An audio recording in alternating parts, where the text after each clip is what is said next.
இன்றே டவுன்லோட் செய்து உங்கள் ஃபேவரட் ஷோக்களை என்ஜாய் பண்ணுங்க. ராணி தாடிகாரா,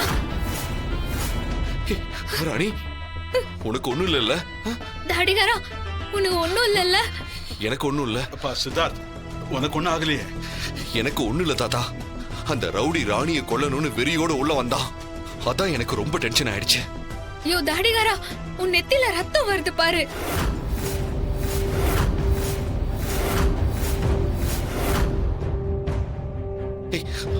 அதெல்லாம் ஒண்ணும் இல்ல, நீ பதட்டப்படாத. ராணி இரு இரு இரு இரு, எனக்கு ஒண்ணும் இல்ல சரியா? நீ டென்ஷன் ஆகாம இரு. தாத்தா, சின்ன தாத்தா ஜான்சி மேடம்லாம் எங்க இருக்காங்களா? இல்லப்பா, அவங்க வந்துட்டு இருக்காங்களா? இதோ கொஞ்ச நேரத்துல வந்துருவாங்க. ஓ வந்து ஒன்னும் பதட்டப்படாத. சரி, ஓகே. பார்த்திபனுக்கும் சம்யுக்தாவுக்கும் விதிப்படி ஒண்ணு நடக்க இருந்துச்சு. ஆனா வேடனோட சதியால அது எல்லாமே இப்ப தலைகீழா மாறிடுச்சு. இப்போ சம்யுக்தாக்கு இருக்கிற ஒரே ஒரு ஆறுதல், உன் மனசை ஒருநிலைப்படுத்தி நீ செஞ்சிட்டு இருக்கிற சாயுச்சா தவத்தோட பலன்கள் தான். அவளோட பெண்மைக்குண்டான சக்தியோடவும் தன்னோட புத்திசாலித்தனத்தாலையும் சம்யுக்தா அந்த வேடனை கொல்ல முயற்சி பண்ண போறா. இதுல ஜெயிக்க போறது சம்யுக்தாவோட விதியா இல்ல அந்த வேடனோட சதியாங்கிறத அந்த காலம்தான் தீர்மானிக்கும்.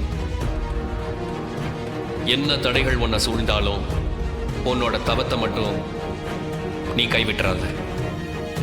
அது மட்டும்தான் சம்யுக்தாவுக்கு துணையா இருக்க போகுது.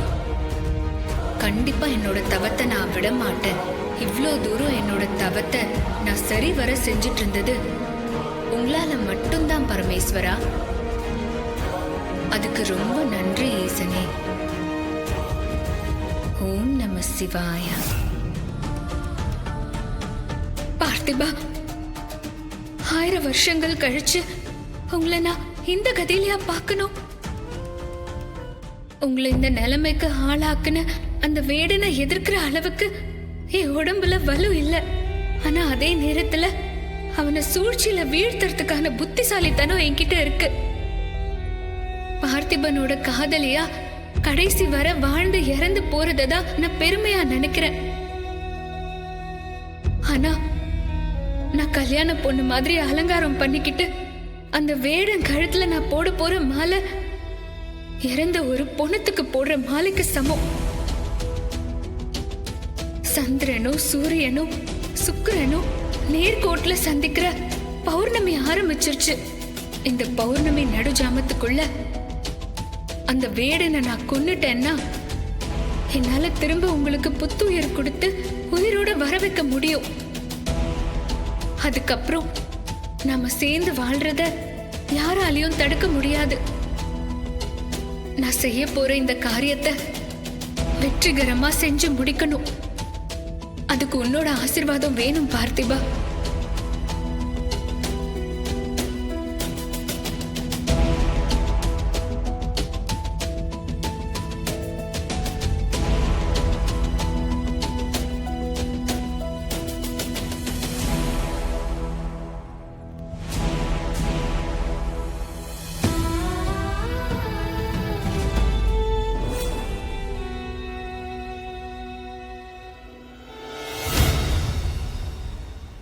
நீங்க மன்னரின் கழுத்துல இந்த மாலையை போடுங்க.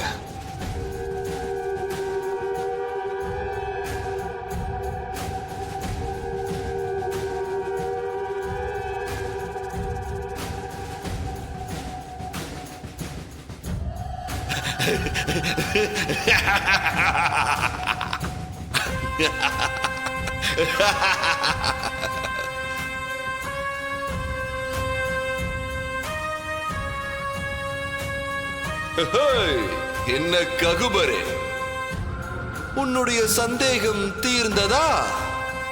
சம்யுக்தா என்னை முழு மனதோடு கணவனாக ஏற்றுக்கொண்டாள்.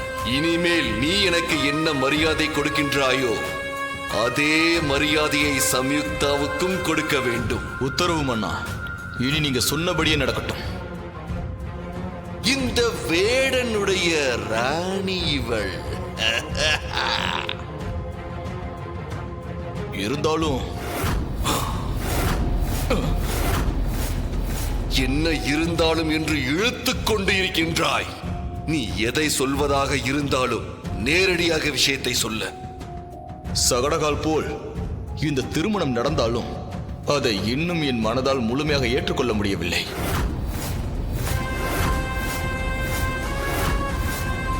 அவர் உங்க ராணிய சந்தேகப்பட்டு வாய்க்கு வந்தபடி எல்லாம் பேசுறாரு. நீங்க அவரை தண்டிக்காம பேச்சுவார்த்தை நடத்திட்டு இருக்கீங்க.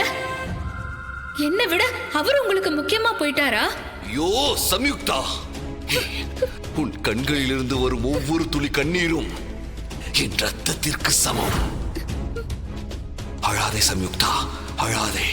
ஏய், அவனை விட அவன் கண்டதையும் உளறுவான்.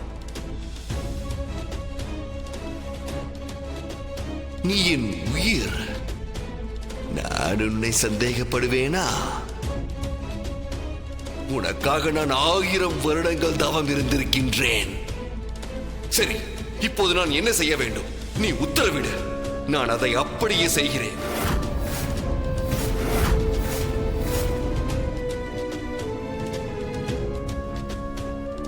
நம்ம காதல் மேல நம்பிக்கை இல்லாத இந்த ககுபரை சிறையில அடைங்க.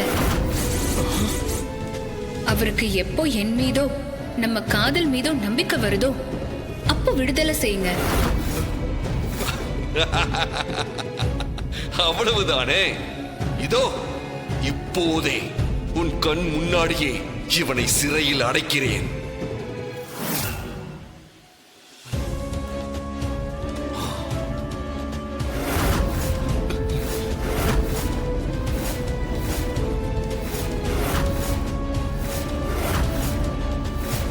மன்னா, வேண்டாம் மன்னா, வேண்டாம் மன்னா, தயவு செய்து என்னை சிறையில் அடைக்காதீர்கள் மன்னா, வேண்டாம் மன்னா, அவர் சொல்வதை நம்ப வேண்டாம் மன்னா. மன்னா, நான் உங்கள் தொண்டன், கொஞ்சம் நிதானமாக யோசித்து முடிவெடுங்கள் மன்னா. மன்னா,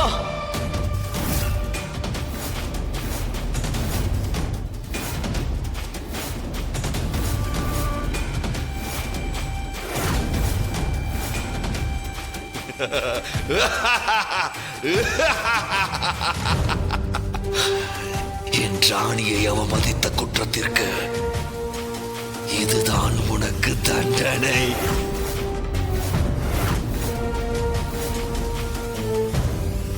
இந்த பொண்ணுங்களோட சதியால் அழிஞ்ச சாம்ராஜ்யங்கள் நிறைய இருக்கு. அதுல நம்ம வேடன் முட்டி என்ன விதிவிலக்கா? சம்யுக்தா, நான் நம் அறைக்கு செல்கிறேன். சோமபானம் அருந்தி உன் அழகில் நனைய நான் காத்துக் கொண்டிருக்கிறேன். சீக்கிரம் வா.